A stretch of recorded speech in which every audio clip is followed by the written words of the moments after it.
Hi, I'm Joan Quinn, and welcome to the Beverly Hills View.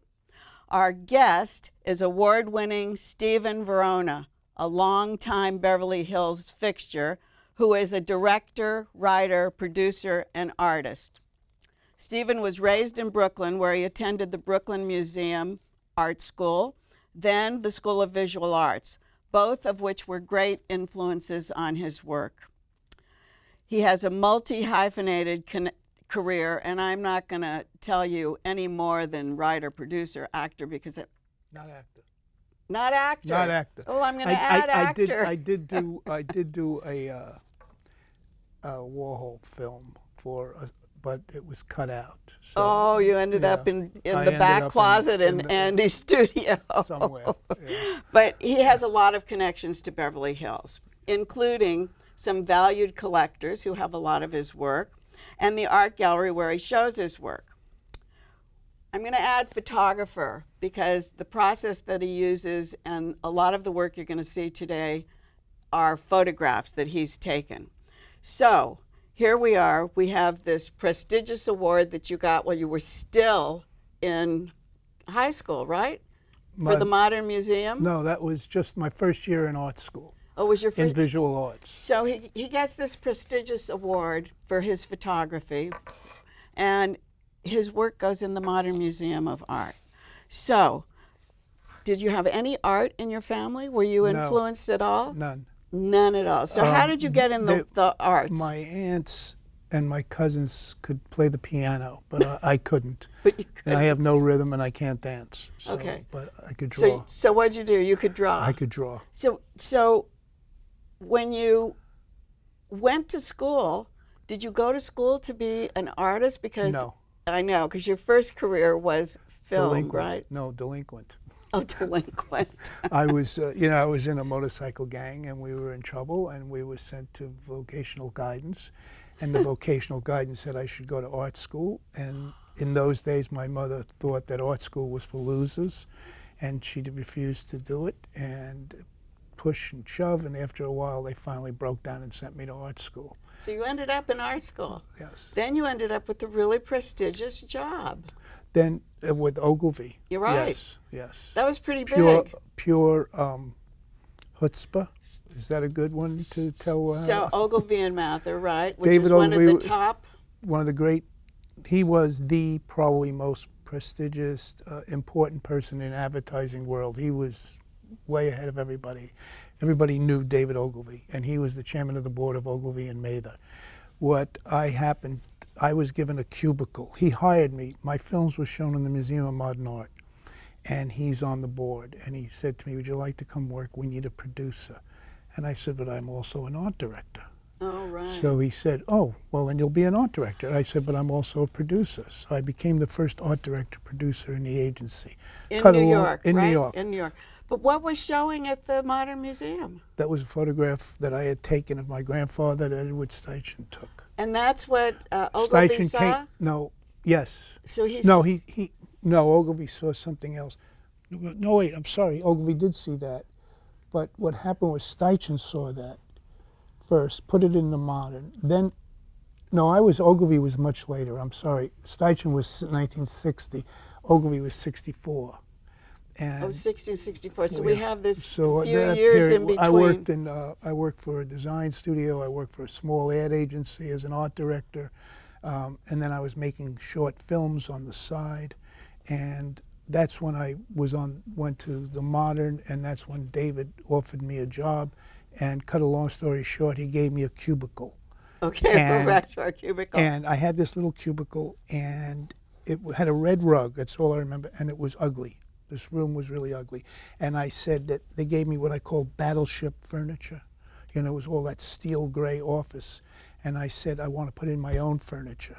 And they said, well, you're not a vice president, so we're not giving you any money to do that. I said, I don't care.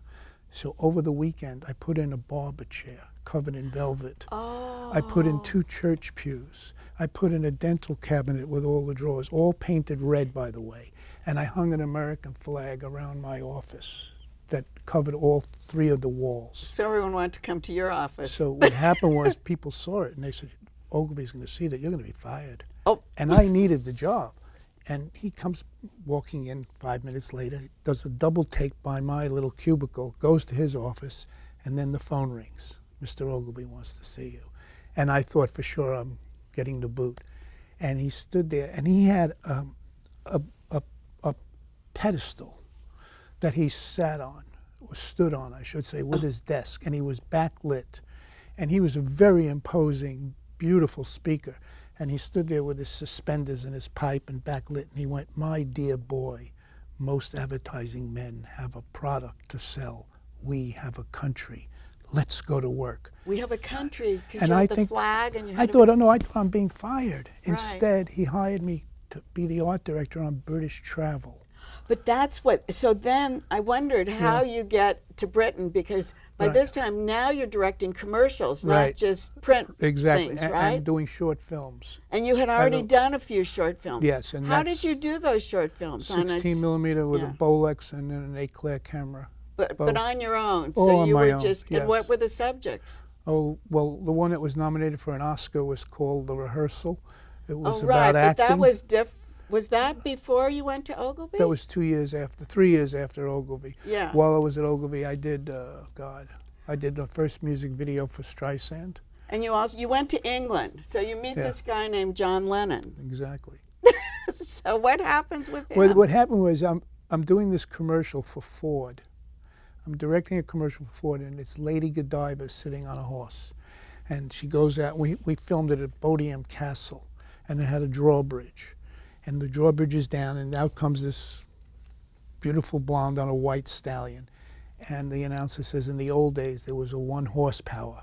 And now all of a sudden you hear boom, boom. And this Ford Cortina, which is a dreadful car, passes it and goes out in the country into the Cotswolds. And we filmed it there. So passes the horse. Passes the horse. But like any good director, I had to take Lady Godiva out that night.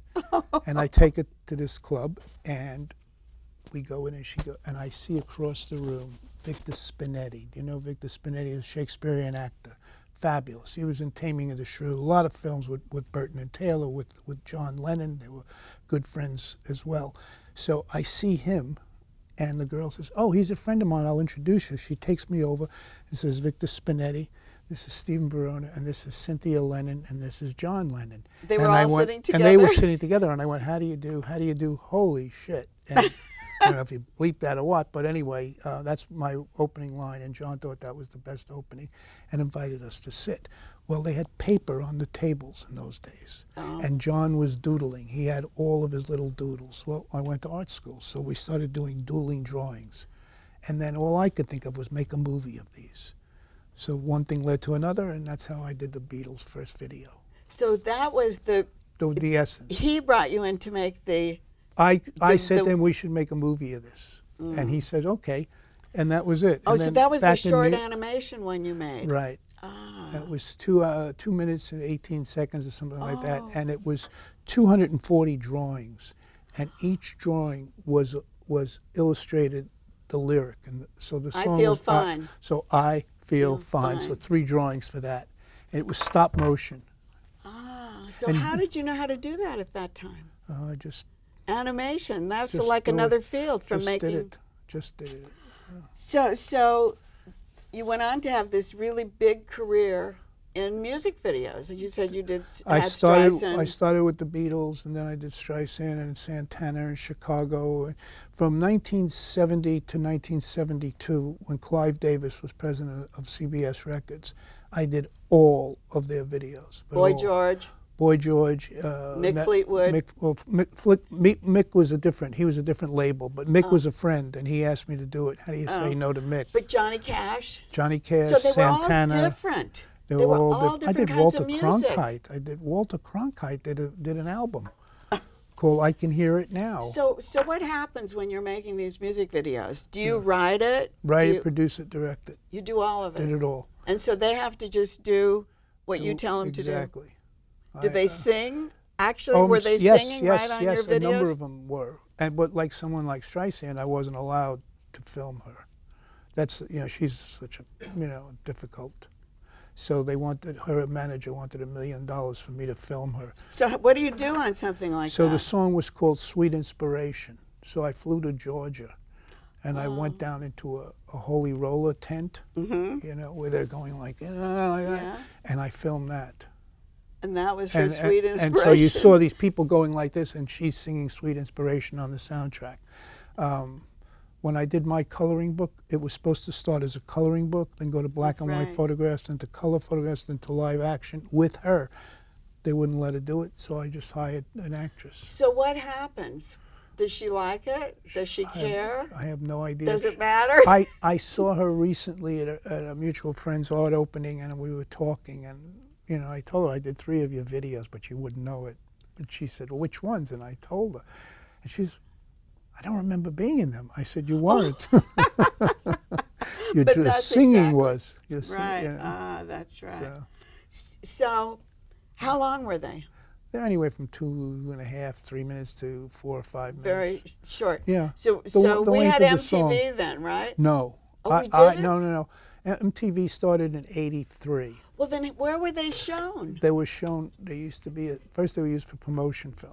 Clive used them for promotion. Plus, Clive had I mean, if he would do a press conference or... Exactly. What happened was they would do all the music on the label over a 3-month period, and they would have they put it on in the Bahamas, and I had all these videos strung together, and I said to Clive, you know, all music and no break, it's going to be tedious. Let's put in a comedy team. So he said, okay. So I put in a comedy team, my own comedy team. We were playing at the Improv in New York. And these people were really funny. And who were they? Steve Landesberg. I don't know if you remember Steve Landesberg. He was on Barney Miller. Yeah. A guy named Alan Uger. You had a group. Did you put that group together? No, they were already together. Steve Landesberg brought me in. I see. And with Alan Uger. So you used them. Yeah, and Alan was one of the writers of Blazing Saddles. Really bright guys.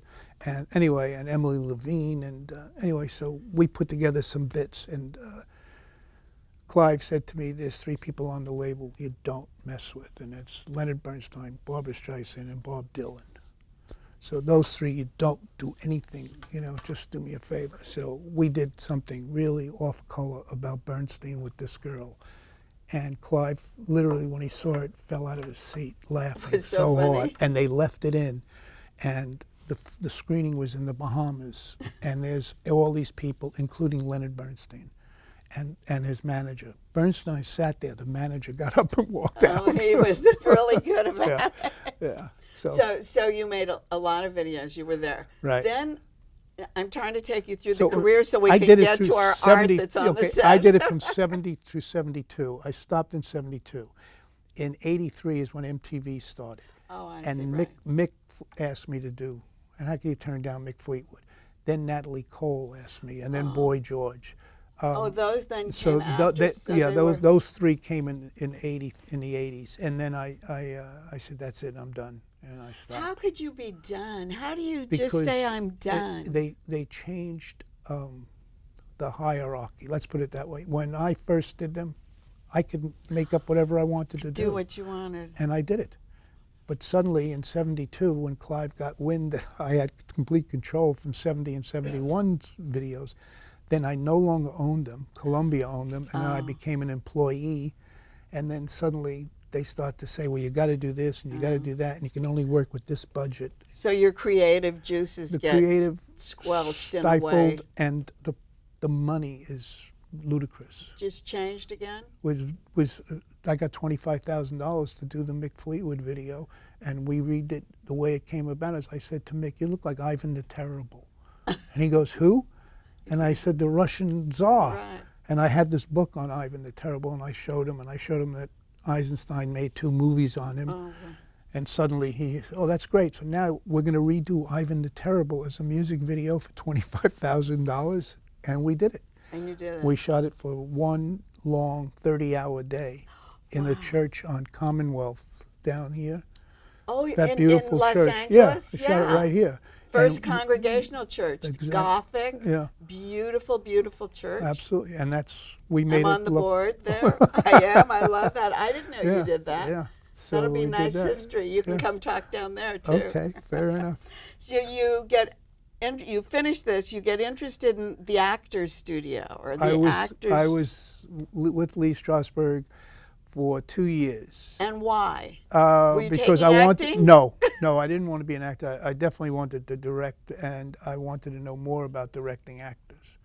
So I figured, who's better to learn from than Lee Strasberg? And he was kind enough to take me in, but we did not get along at all. For 2 years, we fought like crazy. And one day I just got up and walked out. But you made this great 17-minute short. Right. For Oscar nomination. Right. And he was the first one to congratulate me. And it was called The Rehearsal. Right. I think we got a little ahead of ourselves. And why? Because you were filming him? No, I was just auditing the actors in the director's branch. Oh, so you were filming No, who? not filming. I would just sit in the actor's studio. Well, then how'd you get the footage? The footage of the rehearsal was a whole film that I made separately. Wasn't even there? No, God, no. It was shot in a theater on St. Mark's Place. Oh. And I could only work until like 7 o'clock at night, because then they turned it into something else. And so I had to work from early in the morning till 7, then come back the next day. So you're sitting in these classes, right, thinking about how you're going to that write I want to this make film. a movie. Right. That I wanted. No, I wanted to make a feature film, and I left. Lee and I, as I said, we didn't get along, and I left, we weren't, we were just like this, oil and water. Did he see some of the things that he had taught in those directing classes, or that his directors were teaching? Years, because a few years later I wanted him to be in a movie, and he said yes, and when he read the script, and suddenly I went from being his student to being his director, and everything changed. But everything. He was so nice and so sweet and so kind. And because he knew how to treat a director. That was yes, a different thing, exactly, right? Exactly. Had respect for you. And yes. But as a student, he just... Yeah. So here your film career starts, The Rehearsal. Well, the rehearsal, but I had done a film called The Empty Hand about karate that's in the Museum of Modern Art. Was the first film done. You've been making films. You've I've been making a making lot of 16 millimeter films for me. There was no pretense of saying, "Oh, I'm doing this for a distributor," or "This is going to do this for me." I just did them to make the films. I think the best thing that I know, and I think that everybody knows you for, is The Lords of Flatbush. Yes. And why was that so important? Because Tell me, because I love when you said that you were a delinquent and you wore leather jackets. That reminded me of this That's movie. exactly where the movie came from. They say when you make your first movie, you're supposed to make something you know. There you are, look. Yep, there they Levi's, are. jeans, and there they leather are. jackets. So who are they standing there? Well, on besides the Lords of Flatbush? Well, on the left, sadly, he passed. He was killed in a motorcycle accident. Paul Mace is on the left, then Sylvester Stallone, then Henry Winkler, and then Perry King. Perry King used to be with Andy's group for a while. Yes. He was in Andy's Bad. Andy's Bad. Yeah. So had that already happened? Or No, did you, no, Bad came after this. So where'd you find these guys? Sly I met in an acting class at Herbert Berghoff. I was auditing other acting classes to see what, and there was an actor who I was interested in, and he got up and he said, "I want to do a scene with my friend." And Herbert Berghoff said, "You don't do scenes with your friend. People pay to be in this class, So it turns out nobody else was ready to go up on stage. So he had to let this guy go up on stage. And he goes up on stage with his friend, and his friend happened to be Stallone. Oh. And Stallone ate him up alive. And the guy was a good actor, but Sly was just, there was a rawness and a power and an animal that just it came out, and you came could see out, it at and that I time? saw it. And when it was over, the great thing is that he really did. They did a, not The Iceman Cometh. They did a famous scene from a play. I can't remember now. Anyway, Herbert Berghoff was very impressed, and he said to Sly, "What's your name?" And Sly went, "Q Moonblood." And he goes, "What?" He goes, "Q Moonblood."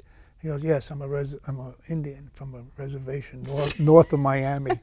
And I'm saying, if this isn't an Italian kid from my neighborhood, I don't know who is, And after class was over, I started talking to him, of course, and I learned he was Sylvester Stallone, and I offered him the part, and that was the beginning. And then how did you find Henry?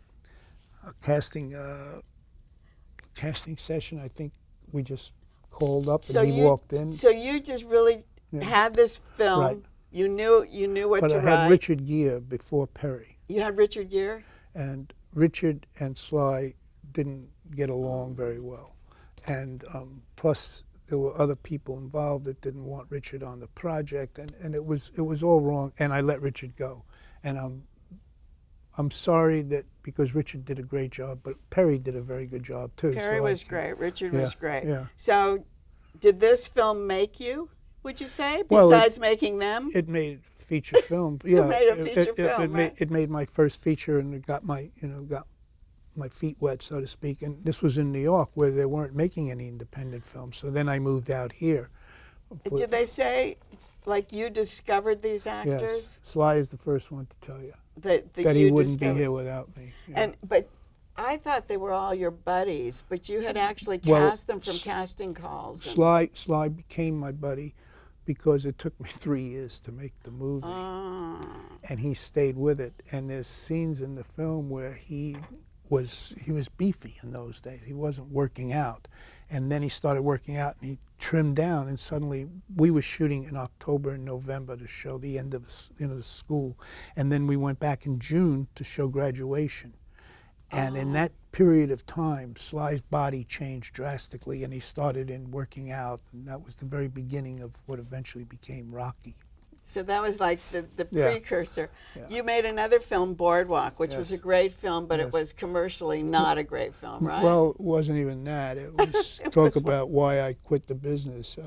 Lords took me 3 years. It was handheld and shot in 16 millimeter. Boardwalk was a couple of $1 million, and it was my friend Jerry gave me the money, and I put up some, and we shot. Jerry? He lives in London. He's an Englishman who's one of the great characters in my life. And who was in the film? In Boardwalk, it was Ruth Gordon, Lee Strasberg, and Janet Leigh. Oh, you had Lee in And that. Lillian Roth was in it, and Sammy Kahn was in it, and Wow. Eli Mintz from the Goldbergs was in it. Yes. It was one of the best experiences. Anyway, I made my movies, and then I sold them.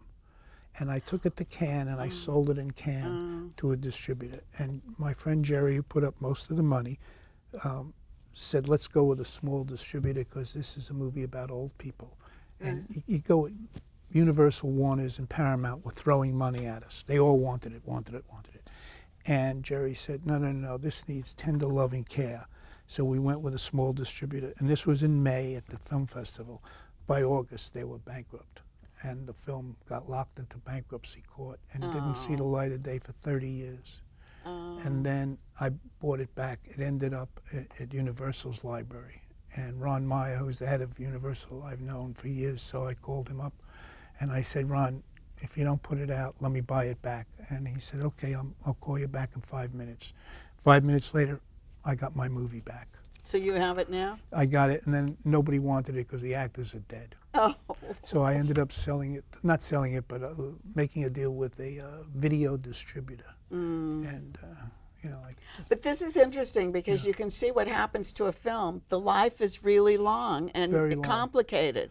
very long or very short. If you, Or have, very if you have a dud, it's very short. But this actually did have a long life because one of did different because- circumstances. yeah. And when people are making films, Yeah. you have to remember that just because it's not out the first time, there's still room for it at other places, right? The New York Times did a half-page article on Ruth Gordon, and she said it was the best film she's ever been in, and I was her favorite director.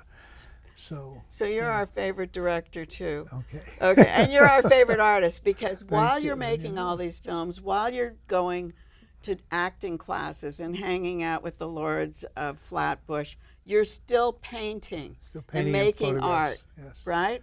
So underneath this all, there's this desire Right. to be a fine artist, other than a director, a commercial artist, a You know, video maker, People right? say he's a director, and I don't think of myself that way. I think of myself as I'm an artist who works in various mediums. Sometimes my medium is film, sometimes it's video, sometimes it's paint, sometimes it's photography, sometimes it's clay, sometimes it's wood. But now But I it's do it all. really now it's taken a whole different thing. It's something that you display, Yes. right? Yes. It's a different thing. So we're going to take a break, and we're going to come back and talk to Stephen Verona about the next path that he took in his career. We'll be right back. So who's going to do what? I'll pack the dead batteries. Great. I'll only put what I don't need into a duffel bag. Perfect. That's totally unhelpful. No problem. Meanwhile, I will try to comfort everyone by speaking in a calm voice. And who is going to handle supplies? I can forget to do a list for us. Thanks, pal. We couldn't be any less prepared. I'm proud of you guys. Talk to your kids about who to call, where to meet, what to pack. Visit ready.gov/kids for tips and information.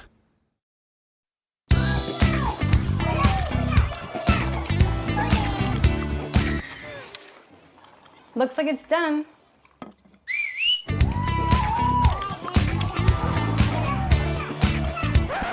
Don't let salmonella get funky with your chicken. On average, 1 in 6 Americans will get a foodborne illness this year. You can't see these microbes, but they might be there. So learn the right temperature to cook each type of meat. Keep your family safe at foodsafety.gov. Hi, I'm Joan Quinn, and welcome back to the Beverly Hills View.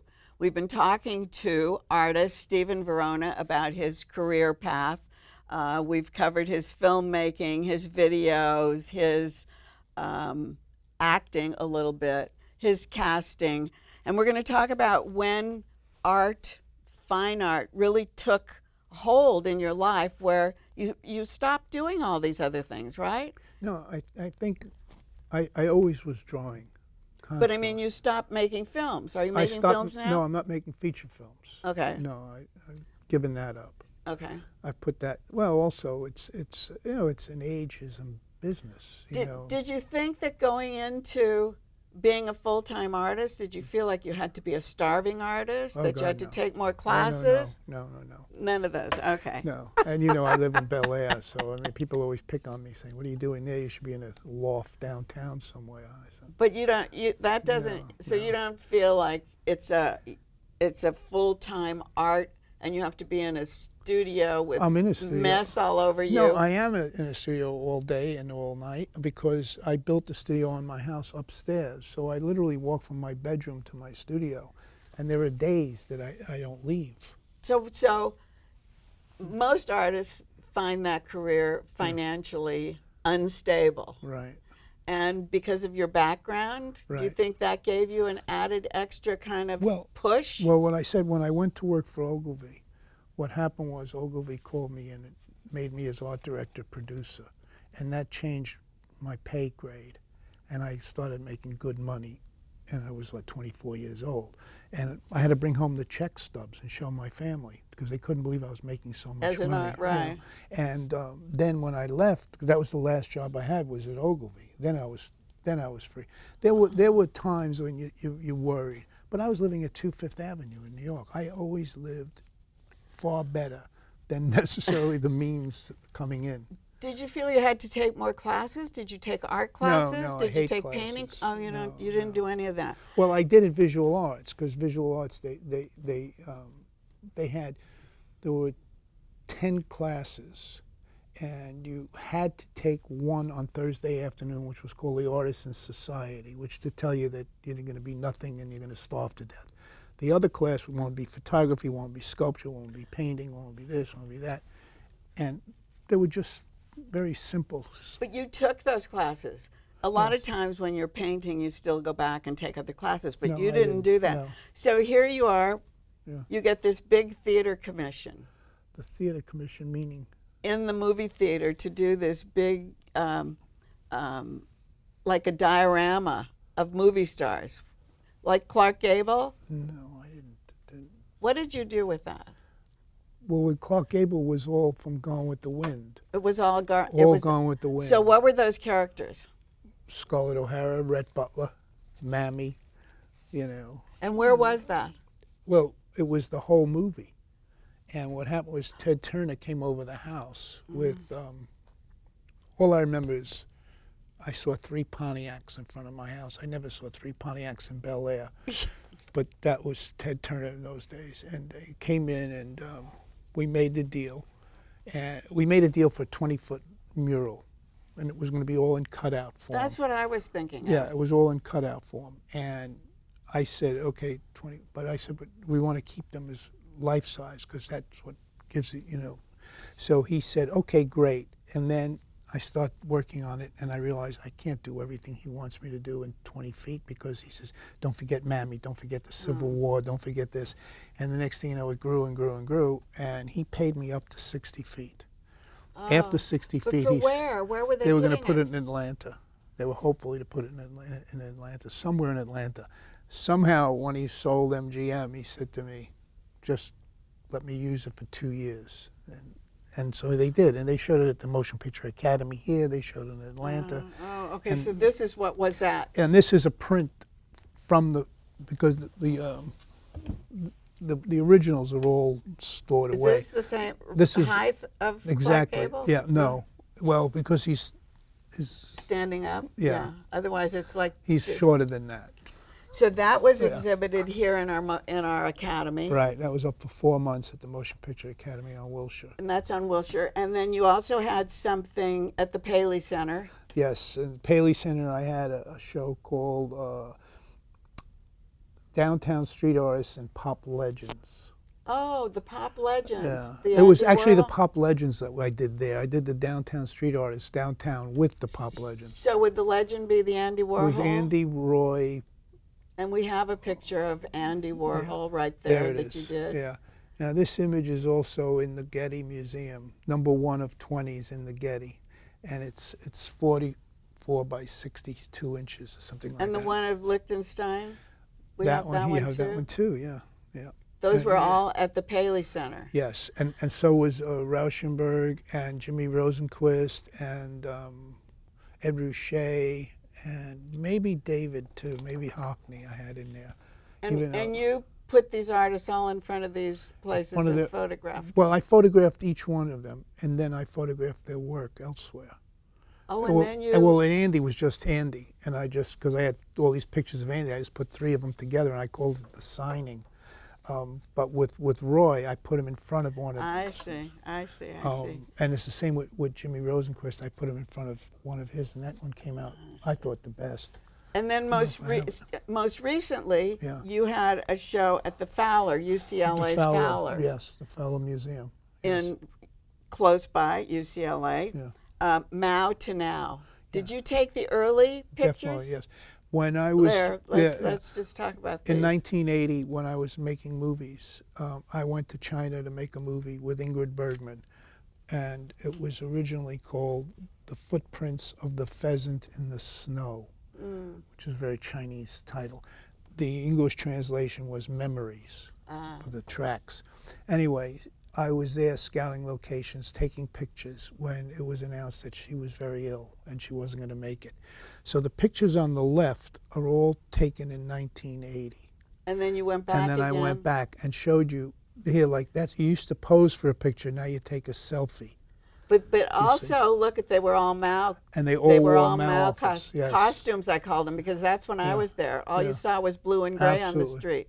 And now you see this. Yeah. And this one is great. Yeah, and that was where the mall is now, the Louis Vuitton Mall. That's what I called the mall in 1980. That's where you went shopping for things. And also, but that's where you were picking up information Definitely. for Yeah. in that circle. And this was my translator on the left, Miss Shu. And that's how all the women dressed, in either black or gray or blue Mao outfits.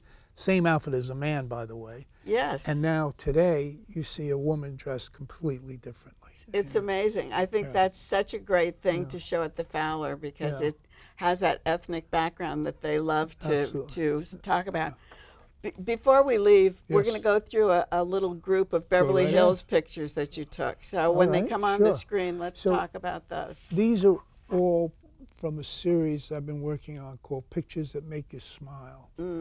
And I always felt that there should be room for it. You know, you go to photography shows, you see landscapes by Ansel Adams, which, you know, fine, okay, we've seen that. Next, you see the war, all right. And then you see the dead celebrities of Elvis and Marilyn and, you know, and all those pictures. And I said, why can't there be pictures that make you happy, make you smile, that aren't, depressing, and it's still good photography. There's one. So this is taken at the when they have that Santa Monica Boulevard. The art fair. The art fair. I ran into this lunatic. Okay, and the next one. And this is this a guy. is great. I love this. This guy was dressed as a tree. And we have these huge trees in between Cannon and Beverly and Rodeo. Yeah, the coral trees, if I'm not mistaken. Yeah, they're great. Yeah. And this? Look at the 4 cars. You're not going to see 4 cars like that. I don't know of another city where you could see 4-car Maseratis and Ferraris and Bentleys and whatever. And I know you've done a lot of people. You have the Comedy dell'arte pieces up here we have on the set, and they're all cutouts. Yes. And well, that's from Carnival. The Carnival series that you did. Yes. You painted me. Yes, I did. And I have a picture of how you painted me. What was the process? Starting, yes. What do you do when you first start to do I do a drawing. There you are. Well, yeah, that's a while ago, isn't it? Yes. You take a photograph. I take a photograph, and I go home, and I draw from the photograph, and then I paint from the photograph, and I cut it out, and then I lacquer them. And lacquer them. And So you cut it all usually- out? How do you cut it? with a jigsaw, with a hand jigsaw. So this was sitting in our front room on Alta Drive. Right. Somebody came by to drop some things off for Jack one afternoon and rang the doorbell, and no one came to the doorbell. And he looked in the window and saw this portrait. So he went back to the office and called Jack, and he was furious because he said, Joan is in the house, I'm ringing the doorbell, and no one is answering.